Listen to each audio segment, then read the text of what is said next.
കേരളത്തിലെ പ്രബുദ്ധരായ മാന്യ മഹാജനങ്ങളെ എല്ലാവർക്കും വിപ്ലവ അഭിവാദ്യങ്ങൾ. വിവാദങ്ങളുടെ തിരയിളക്കം സൃഷ്ടിച്ചുകൊണ്ട് നമ്മളെല്ലാവരും ജിജ്ഞാസയോടെ കാത്തിരുന്ന നിലമ്പൂർ ഉപതെരഞ്ഞെടുപ്പിൻ്റെ അരങ്ങൊരുങ്ങിയിരിക്കുകയാണ്. സ്ഥാനാർത്ഥികൾ നാമനിർദ്ദേശ പത്രിക സമർപ്പിച്ച് പ്രചാരണത്തിൽ ഏർപ്പെട്ടുകൊണ്ടിരിക്കുന്ന സന്ദർഭത്തിലാണ് ഇപ്പോൾ നമ്മൾ സംസാരിക്കുന്നത്.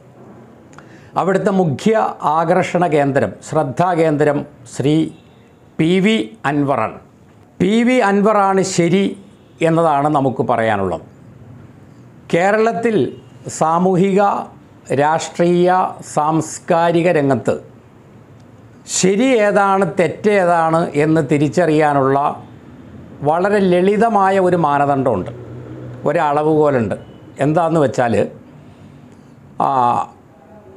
ചങ്കരം വക്കീലും മറുനാടൻ സാജനും ഏതിനെ അനുകൂലിക്കുന്നു ഏതിനെ എതിർക്കുന്നു എന്ന് മാത്രം നോക്കിയാൽ ഒരു സാധാരണക്കാരന് ശരി ഏതാണ് തെറ്റേതാണ്, ആരാണ് ശരി ആരാണ് തെറ്റ് എന്ന് പെട്ടെന്ന് തീരുമാനമെടുക്കാൻ കഴിയും.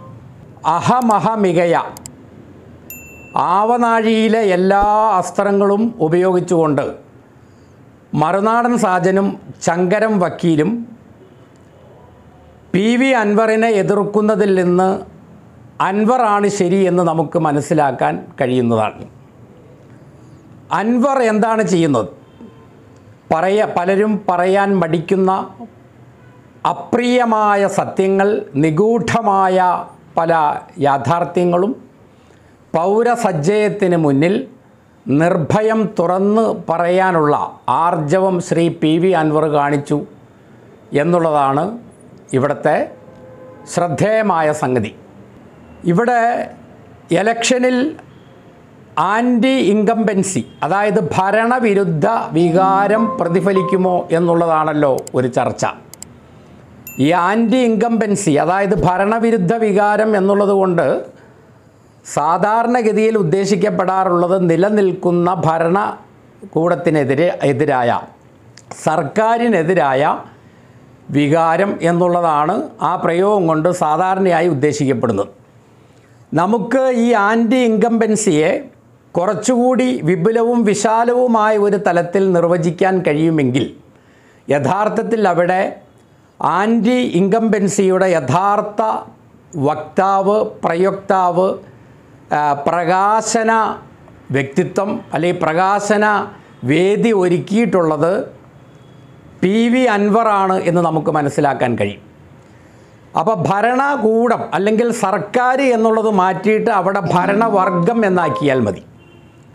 അപ്പോൾ അതിൽ LDF, UDF, BJP ഇങ്ങനെ ഭരണത്തിൻ്റെ ഗുണഭോക്താക്കളായിട്ടുള്ള ഭരണയന്ത്രത്തിൻ്റെ അതിൻ്റെ നിയന്ത്രകരായിട്ടുള്ള, അത് കാലാകാലങ്ങളിൽ കൈകാര്യം ചെയ്യുന്ന, അത് സംസ്ഥാനത്താകട്ടെ കേന്ദ്രത്തിലാകട്ടെ അത് കൈകാര്യം ചെയ്യുന്ന ആളുകളുടെ നിക്ഷിപ്ത താൽപ്പര്യങ്ങൾ, സ്ഥാപിത താൽപ്പര്യങ്ങൾ, അവരുടെ വർഗീയമായ അജണ്ടകൾ, അവയ്ക്കെതിരായിട്ടുള്ള പൗരന്മാരുടെ, വോട്ടർമാരുടെ വികാരത്തിൻ്റെ പ്രകാശനത്തിനും അതിൻ്റെ രേഖപ്പെടുത്തലിനുമുള്ള വളരെ തുറന്ന ഒരവസരമാണ് ശ്രീ PV അൻവറിലൂടെ, PV അൻവറിൻ്റെ സ്ഥാനാർത്ഥിത്വത്തിലൂടെ അവിടെ തെളിഞ്ഞു വന്നിട്ടുള്ളത്. അപ്പോൾ PV അൻവറിലൂടെ അവിടെ പ്രകാശിതമാകുന്ന, അവിടെ പ്രകടിപ്പിക്കപ്പെടുന്ന ആൻറ്റി ഇൻകംബൻസി എന്ന് പറഞ്ഞാൽ അത് നിലവിലുള്ള സർക്കാരിനെതിരായിട്ട് മാത്രമല്ല, ആ സർക്കാരും ഇനി ഭരണത്തിൽ വരാൻ സാധ്യതയുള്ളവരും മുമ്പ് ഭരണത്തിലിരുന്നവരും എല്ലാവരും താലോലിക്കുന്ന അവർണ വിരുദ്ധമായ, അധസ്ഥിതർക്കെതിരായിട്ടുള്ള, വർഗീയതയിൽ അധിഷ്ഠിതമായ, വംശീയതയിൽ അധിഷ്ഠിതമായ ബ്യൂറോക്രസിയും എക്സിക്യൂട്ടീവും ലെജിസ്ലേച്ചറും എല്ലാം ഉൾക്കൊള്ളുന്ന ഗൂഢാലോചനകളെ തുറന്നു കാട്ടുക എന്നുള്ള വലിയ ഒരു കാലത്തിൻ്റെ നിയോഗമാണ് ശ്രീ PV അൻവറിലൂടെ നിലമ്പൂരിൽ നിർവഹിക്കപ്പെടുന്നത്. അത് നിലമ്പൂർ എന്ന് പറയുന്ന ഒരു പരിമിതമായ നിയോജക നിയമസഭാ നിയോജക മണ്ഡലത്തിൽ മാത്രം പരിമിതമാകുന്ന ഒരു പ്രതിഭാസമല്ല ഈ പറഞ്ഞ ഗൂഢാലോചനകൾ, നിഗൂഢതകൾ അല്ലെങ്കിൽ ഡീപ്പ് സ്റ്റേറ്റ് എന്ന് പറയുന്നത്.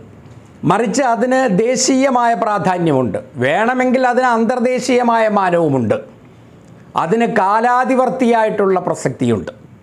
ഇത് തുറന്നു പറയാനുള്ള ആർജവം കാട്ടിയതിനെ തുടർന്നാണ് അൻവറിനെ ഒതുക്കുക എന്നുള്ളത്, PV അൻവറിനെ ഒതുക്കുക എന്നുള്ളത് തങ്ങളുടെ മെയിൻ അജണ്ടയായി, പ്രധാന ലക്ഷ്യമായി എല്ലാ മുന്നണികളും എല്ലാ മുഖ്യധാരാ പാർട്ടികളും സ്വീകരിച്ചത്. ഇവിടെയാണ് PV അൻവറിൻ്റെ പ്രസക്തി വർദ്ധിക്കുന്നത്. അതുകൊണ്ട് തന്നെ നിലമ്പൂർ നിയമസഭാ മണ്ഡലത്തിൽ വോട്ടെണ്ണുമ്പോൾ ഏത് മുന്നണി ജയിക്കുന്നു, ഏത് മുന്നണി തോൽക്കുന്നു എന്നുള്ളതല്ല പ്രസക്തം. കൂടുതൽ വോട്ട് നേടി അവിടെ വിജയിക്കുന്നത് ആരുമാകട്ടെ, ആത്യന്തികമായി നിലമ്പൂർ നിയമസഭാ മണ്ഡലത്തിൽ ധാർമ്മികമായ വിജയം നേടുന്നത്, നൈതികമായ വിജയം നേടുന്നത് PV അൻവർ ആയിരിക്കുമെന്ന് ലേശമന്യേ നമുക്ക് പറയാവുന്നതാണ്, നമുക്ക് പ്രവചിക്കാവുന്നതാണ്. കാരണം അവിടെ PV അൻവർ ഉയർത്തിപ്പിടിക്കുന്നത് വലിയ ഒരു നൈതികതയുടെ, ധാർമ്മികതയുടെ, രാഷ്ട്രീയ സദാചാരത്തിൻ്റെ, മതേതരത്വത്തിൻ്റെ, ബഹുസ്വരതയുടെ, വിമോചനത്തിൻ്റെ വലിയ ഒരു മുദ്രാവാക്യമാണ്. അവിടെ PV അൻവർ എന്ന വ്യക്തിയെക്കുറിച്ച് ചർച്ച ചെയ്യുകയല്ലാതെ PV അൻവർ ഉയർത്തിവിട്ട ആ പ്രശ്നങ്ങളെക്കുറിച്ച് ചർച്ച ചെയ്യാൻ ഒരു മുന്നണിയും തയ്യാറാവുന്നില്ല എന്നുള്ളതിൽ നിന്ന് തന്നെ PV അൻവറിലൂടെ അവർ പേടിക്കുന്നത് അൻവർ ഉന്നയിച്ച പ്രശ്നങ്ങളെയാണ്, അൻവർ ഉന്നയിച്ച കാര്യങ്ങളെയാണ് എന്നുള്ളത് വളരെ വ്യക്തമാണ്.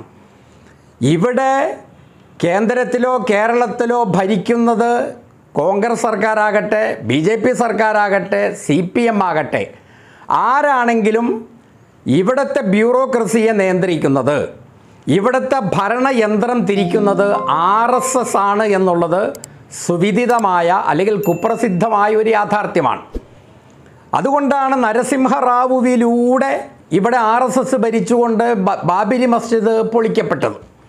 ഇവിടെ രാജേഷ് ദിവാനിലൂടെ പോലീസിൽ സംഘികൾ അഴിഞ്ഞാടിയത്, AV ജോർജിലൂടെ സംഘീയ താൽപ്പര്യങ്ങൾ പരിരക്ഷിക്കപ്പെട്ടത്, രമൺ ശ്രീവാസ്തവയിലൂടെ സംഘീയ താൽപ്പര്യം സംരക്ഷിക്കപ്പെട്ടത്, ഈ പറഞ്ഞ ബ്യൂറോക്രാറ്റുകളുടെ എല്ലാം അഭിനവ പതിപ്പുകളാണ് PV അൻവർ കൂടെ പരാമർശിക്കുന്ന ADGP അജിത് കുമാർ, സുജിത് ദാസ് അതുപോലെയുള്ള ആളുകളും പൂരം കലക്കി BJPക്ക് പാർലമെൻറ്റ് മെമ്പറെ ഉണ്ടാക്കുവാൻ നേതൃത്വം കൊടുത്ത ഇവിടുത്തെ പോലീസ് മേധാവികളുമെല്ലാം. ഈ യാഥാർത്ഥ്യം അൻവർ തുറന്നു പറയുമ്പോൾ ഉൾക്കിടിലമുണ്ടാകുന്നത്, ഭീതി ഉണ്ടാകുന്നത് ഇവിടുത്തെ ഏതെങ്കിലും ഒരു പാർട്ടിക്ക് മാത്രമല്ല. കാലാകാലങ്ങളിൽ ഇവിടെ ഭരണത്തിലിരുന്നു കൊണ്ട് അതിൻ്റെ ഗുണഭോക്താക്കളായി തങ്ങളുടെ താൽപ്പര്യങ്ങൾ അനവരതം സംരക്ഷിച്ചു പോരുന്ന ദുശക്തികളാണ്. അവരുടെ വലിയ ഒരു ഇരയാണ് PV അൻവർ. അതുകൊണ്ട് PV അൻവറിൻ്റെ റിസൾട്ട് നിലമ്പൂരിൽ എന്തുമാകട്ടെ, PV അൻവറാണ് ധാർമ്മികമായി, സദാചാരപരമായി അല്ലെങ്കിൽ രാഷ്ട്രീയ നൈതികതയുടെ തലത്തിൽ അവിടെ വിജയിക്കുക എന്ന് നമുക്ക് കട്ടായം പറയാൻ കഴിയും. നമുക്കറിയാം, കർബല യുദ്ധത്തിൽ ഹുസൈൻ റളിയല്ലാഹു അൻഹു സർവായുധ സജ്ജരായ യസീദിൻ്റെ സൈന്യവുമായി പോരാടാൻ വേണ്ടി പോയി. 72 പേരെ അദ്ദേഹത്തിൻ്റെ കൂടെ ഉണ്ടായിരുന്നുള്ളൂ. ഹുസൈൻ റളിയല്ലാഹു അൻഹു ക്രൂരമായി അവിടെ ഉന്മൂലനം ചെയ്യപ്പെട്ടു, അദ്ദേഹം രക്തസാക്ഷിയായി. പക്ഷെ വിജയിച്ചതാരായിരുന്നു? ഹുസൈനായിരുന്നു. കാരണം ഭൗതികമായ ഒരു പരാജയം എന്ന് പറയുന്നത് ധാർമ്മികമായ ഒരു വിജയമാണ്. കൂരാക്കൂരിരുട്ടിൽ ഇരുട്ടിൻ്റെ ശക്തികൾ, അധർമ്മത്തിൻ്റെ ശക്തികൾ, വർഗീയതയുടെ ശക്തികൾ, വംശീയതയുടെ ശക്തികൾ വളരെ ശുഭ്രവസ്ത്രധാരികൾ എന്ന വണ്ണം വളരെ കൃത്രിമമായ ധാവല്യത്തോടുകൂടി രംഗത്ത് വന്ന് ജനങ്ങളെ വഴിതെറ്റിക്കുകയും ജനങ്ങൾ അവരെ പിൻപറ്റാൻ തുടങ്ങുകയും ചെയ്യുമ്പോൾ അൻവർ എന്ന് പറയുന്ന ധീരനായ നിർഭയനായ ആ വ്യക്തി ഒരു മെഴുകുതിരി കത്തിച്ചുകൊണ്ട് ഇവർ അക്രമകാരികളാണ്, ഇവർ അനീതിയുടെ വൈതാളികരാണ് എന്ന് ചൂണ്ടിക്കാണിക്കുക എന്ന വളരെ നവോത്ഥാനപരമായ ദൗത്യമാണ് നിലമ്പൂരിൽ PV അൻവർ നിർവഹിക്കുന്നത്. അൻവർ രാവിലെ പറയുന്നതല്ല, വൈകുന്നേരം പറയുന്നത്, ഇന്നലെ പറഞ്ഞതല്ല, ഇന്ന് പറയുന്നത് എന്നൊക്കെ നിങ്ങൾക്ക് ആക്ഷേപിക്കാനുണ്ടാകാം. കാരണം അങ്ങനെ സംഭവിക്കാൻ ചിലപ്പോൾ. കാരണം അൻവർ എന്ന് പറയുന്നത് നിഷ്കളങ്കനായ, കാപഢ്യമില്ലാത്ത ഒരു ഏറനാടൻ വള്ളുവനാടൻ മാപ്പിള മാത്രമാണ്. അൻവറിന് ചാണക്യസൂത്രങ്ങൾ അറിയില്ല, കൗടില്യതന്ത്രങ്ങൾ അറിയില്ല. മലപ്പുറം ജില്ലയിലെ നിരപരാധികളായ നിഷ്കളങ്കരായ പൗരന്മാരുടെ, ജനങ്ങളുടെ തപിക്കുന്ന ഹൃദയങ്ങൾ തൊട്ടറിഞ്ഞ ഒരു നേതാവാണ് PV അൻവർ. മലപ്പുറം ജില്ലയെ കുറ്റവാളികളുടെ ജില്ലയായി ചിത്രീകരിക്കാനുള്ള ശ്രമം സംഘികൾക്ക് വേണ്ടി, RSSന് വേണ്ടി പോലീസിൻ്റെ തലപ്പത്തിരുന്നു കൊണ്ട് ചില ആളുകൾ നിർവഹിക്കുമ്പോൾ, മലപ്പുറം ജില്ലയാണ് കുറ്റകൃത്യങ്ങളുടെ കാര്യത്തിൽ മുന്നിൽ എന്ന് സ്ഥാപിക്കാൻ ശ്രമിക്കുമ്പോൾ, മലപ്പുറം ജില്ലയിലെ യുവാക്കളെ, നിരപരാധികളായ യുവാക്കളെ